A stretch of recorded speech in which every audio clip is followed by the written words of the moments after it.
आज के वीडियो में हम बात करेंगे most important questions board examination 2023 के लिए इकोनॉमिक सब्जेक्ट्स का।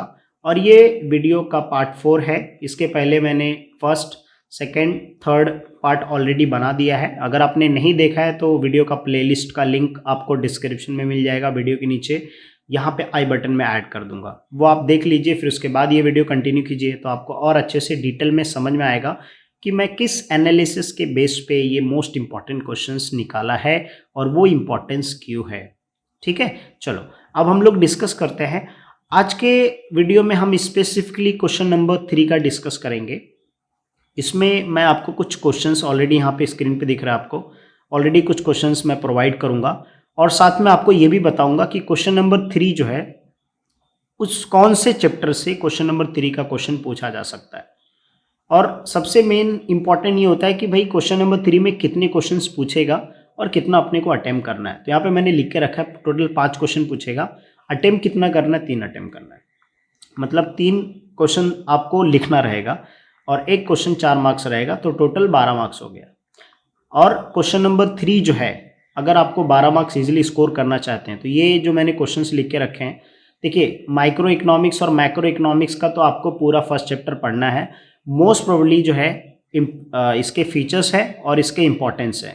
तो जो फीचर्स जो है अगर आप पढ़ लोगे माइक्रो एंड मैक्रो इकोनॉमिक्स के, और स्कोप अगर आप पढ़ लोगे, तो इम्पोर्टेंस के जो 3-4 पॉइंट सिमिलर हैं वो आप सेम टू सेम लिख सकते हैं। ठीक है, अगर आप देखोगे सिर्फ पॉइंट को डिफरेंट करके दे दिया जाए, जैसे प्राइस डिटर्मिनेशन स्कोप में थ्योरी है ना, माइक्रो इकोनॉमिक्स का थ्योरी में जो है उसमें स्कोप में पूछा है ना प्राइस थ्योरी, प्राइस डिटर्मिनेशन, वो सेम चीज़ इंपॉर्टेंस में भी आ जाती है।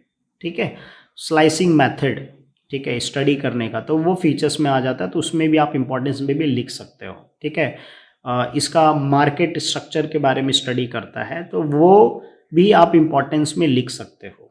ठीक है, तो फीचर्स अगर स्कोप करोगे तो इंपॉर्टेंस आप डायरेक्टली जो है लिख सकते हो, जो सिमिलर पॉइंट है। ठीक है, हम ये भी डिस्कस करेंगे कि ये अगर ये 4 मार्क का आता है तो कितने पॉइंट्स लिखना चाहिए। ठीक है, सो मेक श्योर आप वीडियो पूरा ध्यान से देखिएगा, जो भी मैं बता रहा हूँ उसको लिख लीजिएगा कहीं पे अपने बुक में, जो चीज़ें मैं बता रहा हूँ, ताकि आपके लिए काफ़ी यूजफुल हो। पहले हम लोग जैसा मैंने बताया कि हम लोग क्वेश्चन नंबर 3 का डिस्कस करेंगे। ठीक है, तो अब यहाँ पे पहले हम लोग ये देख लेते हैं कि कौन से चैप्टर से क्वेश्चन नंबर 3 का क्वेश्चन पूछेगा। फर्स्ट चैप्टर, इसको स्टार मार्क करके रखो, इसमें से एक क्वेश्चन कंपल्सरी क्वेश्चन नंबर 3 में आ जाएगा। ठीक है, ऐसा हो ही नहीं सकता है, क्योंकि अगर ये क्वेश्चन नंबर 3 मैं ऐसा बोल रहा हूँ, ठीक है, पेपर आप चेक करोगे तो आपको समझ में आएगा। क्वेश्चन नंबर 3 में से अगर ये फर्स्ट चैप्टर में से एक क्वेश्चन नहीं पूछा, इसका 2 ही मतलब है, या तो फिर क्वेश्चन नंबर 6 में पूछ लेगा 8 मार्क के लिए डायरेक्टली। ठीक है, क्योंकि इसमें से फीचर स्कोप कंपल्सरी पूछेगा ही पूछेगा। ठीक है, या तो 4 मार्क का जो है agree disagree, there is no difference between micro economics and macro economic, ऐसा एग्री डिसएग्री करके पूछ सकता है। नहीं तो इसमें क्वेश्चन नंबर 3 में पक्का एक क्वेश्चन तो आएगा ही आएगा फर्स्ट चैप्टर से।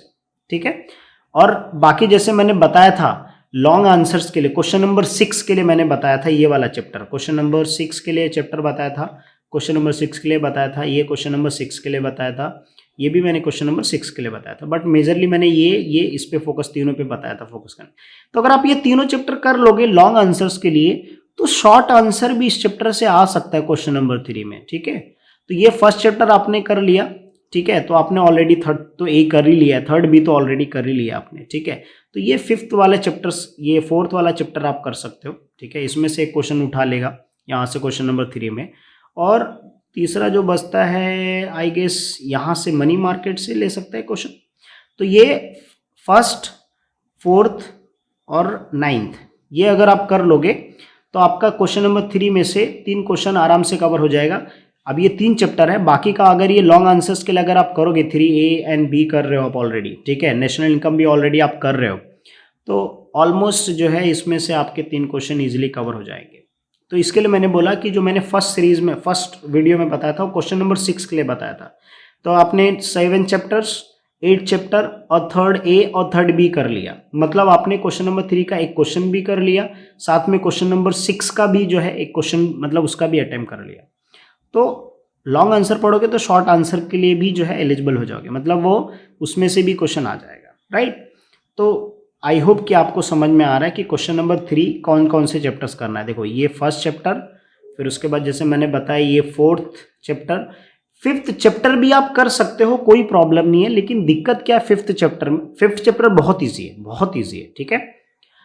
तो इसमें क्या है कि थेरेटिकल सिर्फ पॉइंट्स है, पाँच पॉइंट, छः पॉइंट है, बस वही सिर्फ उतना पढ़ना है, कुछ इसमें एक्स्ट्रा नहीं है। 6 क्वेश्चन टोटल बनते हैं, पर फीचर्स बनता है perfect competition, monopoly, monopolistic, oligopoly, सबका फीचर्स बनता है।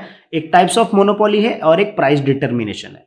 तो ये चैप्टर आप कर सकते हो, कोई प्रॉब्लम नहीं है, ठीक है। इंडेक्स नंबर का सॉल्यूशन आप कर सकते हो, बट ये दोनों लाइक 6 नंबर में मुझे डाउट है कि इसमें सम दे देगा पूछने के लिए तो बहुत अच्छी बात है, लेकिन थेरेटिकल दे देगा तो लिखना बहुत डिफिकल्ट, मतलब थोड़ा सा वो, उससे बेटर तो बाकी जैसे सेकेंड चैप्टर आप ऑप्शन में कर सकते हो, ठीक है। लेकिन मेजरली जो मैंने बताया chapter number first, chapter number 4 and chapter number 9, ये तीनों कर लिया। बाकी आप थर्ड तो ए कर ही रहे हो, थर्ड बी तो कर ही रहे हो, तो आराम से क्वेश्चन नंबर 3 कवर हो जाएगा, ठीक है। तो अभी आपने समझ लिया कि कौन कौन से चैप्टर से क्वेश्चन नंबर 3 का पूछेगा, ठीक है। आप जो है जो फॉर्म ऑफ मार्केट है उसको जो है थोड़ा सा आप चाहिए तो ऊपर से पढ़ के रखो, पॉइंट्स याद करके रखो ताकि आपको इजी हो जाए। मैं एक लेक्चर्स डाल दूंगा इसके चैप्टर के ऊपर, पूरा टॉपिक के ऊपर लेक्चर डाल दूंगा। ऑलरेडी मेरा पुराना वीडियो है फॉर्म ऑफ मार्केट के ऊपर, ऑलरेडी मेरा एक पूरा ऑलरेडी वीडियो मैंने अपलोड किया था लेक्चर्स का, वो भी आप देख सकते हो। बाकी मेजरली जो मैंने बताया वो चैप्टर्स आप ज़्यादा ध्यान में रखेंगे, ठीक है, इंपॉर्टेंस के लिए। बाकी यहाँ पे मैंने जैसे factor influencing elasticity of demand include कर दिया, तो ये थर्ड बी का है, ये भी थर्ड बी का है, ठीक है। ये सप्लाई का मैंने ऐड कर दिया है। अब देखो जो डिटर्मिनेंट्स है वही एजम्पशन है। अगर आप देखोगे तो एजम्पशन के सारे पॉइंट्स जो डिटर्मिनेंट्स में दिया वही एजम्पशन में, प्राइस को छोड़ के, ठीक है, क्योंकि सप्लाई एंड प्राइस उन दोनों का एक रिलेशन एक्सप्लेन किया लॉ ऑफ सप्लाई में। इसके लिए बाकी जितने भी डिटर्मिनेंट्स है वो एजम्पशन बन जाते हैं। सिर्फ नो चेंज आपको स्टार्टिंग में लगाना है या लास्ट में लगाओगे तो रिमेन कांस्टेंट, ठीक है। पॉइंट लिखा रिमेन कांस्टेंट, पॉइंट लिखा remain constant, no change point लिखा, वैसा जैसे cost of production, no change in cost of production, ऐसा no change in climate condition, उस तरीके का। तो ये अजम्पशन उसके बन जाते हैं।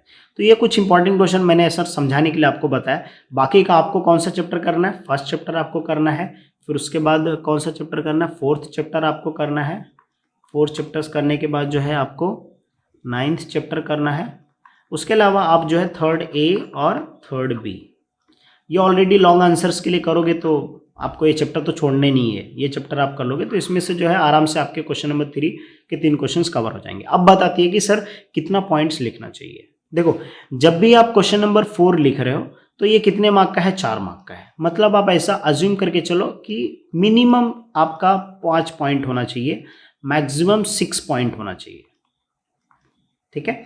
आप एक्सप्लेन जो करोगे वो मिनिमम 5 पॉइंट का एक्सप्लेन करोगे या 6 पॉइंट का मैक्सिमम एक्सप्लेन करोगे। लेकिन जैसे फ्यूचर में मान लीजिए 10 पॉइंट है तो आप जो है इंट्रोडक्शन लिखोगे, आप जैसे मीनिंग लिख दिए, ठीक है। कोई जैसे पूछा माइक्रो इकोनॉमिक्स का मीनिंग लिख दिया आपने, मैक्रो इकोनॉमिक्स का मीनिंग लिख दिया। अब फीचर्स में 5-6 पॉइंट है, सारे पॉइंट्स आप लिख दो, लेकिन एक्सप्लेन जो है वो सिर्फ और सिर्फ 5 पॉइंट का करो। ईच पॉइंट कैरी 1 मार्क्स, समझ रहे हो, या मैक्सिमम 6 पॉइंट का एक्सप्लेन करो। अगर उसमें 10 पॉइंट है 10 पॉइंट लिख दो, कोई दिक्कत नहीं। उसमें से जो इजी आपको लगे एक्सप्लेनेशन का वो आप उतने 6 पॉइंट या 5 पॉइंट क्या करो, एक्सप्लेन करो। तो इससे क्या होगा कि आपका क्वालिटी प्लस क्वांटिटी दोनों बेहतर हो जाएगा। आप सिर्फ अच्छे से प्रेजेंटेशन कीजिए, राइट। तो आपको समझ में आ गया कितने पॉइंट्स लिखना है क्वेश्चन नंबर 3 के लिए, अगर 4 मार्क्स का आता है, ठीक है। बाकी एग्री डिसएग्री में मैंने वहां पे बताया था, एग्री डिसएग्री में 3 से 4 पॉइंट लिखना होता है। वो भी इसके लिए मैंने बोला कि फर्स्ट सेकंड थर्ड तीनों वीडियो जाके आप देख लो तो आपको समझ में आ जाएगा, ठीक है। तो ये रहा क्वेश्चन नंबर 3 का। इसके बाद जो है क्वेश्चन नंबर 2 है और क्वेश्चन नंबर 1 है, उसके लिए एक डिटेल वीडियो मैं बना दूंगा नेक्स्ट वीडियो में। उसके बाद बाकी दूसरे सब्जेक्ट्स का भी मैं अपलोड करना चालू करूंगा। सो आई होप कि वीडियो आपको पसंद आया होगा। और जो मेरा एनालिसिस है वीडियो 1 में, वीडियो 1, 2, 3 और 4, ये 4th वीडियो है, तो इस एनालिसिस के हिसाब से आपको कुछ डाउट है क्या तो कमेंट करके जरूर बताना, ठीक है। चलो मिलते हैं नेक्स्ट वीडियो में।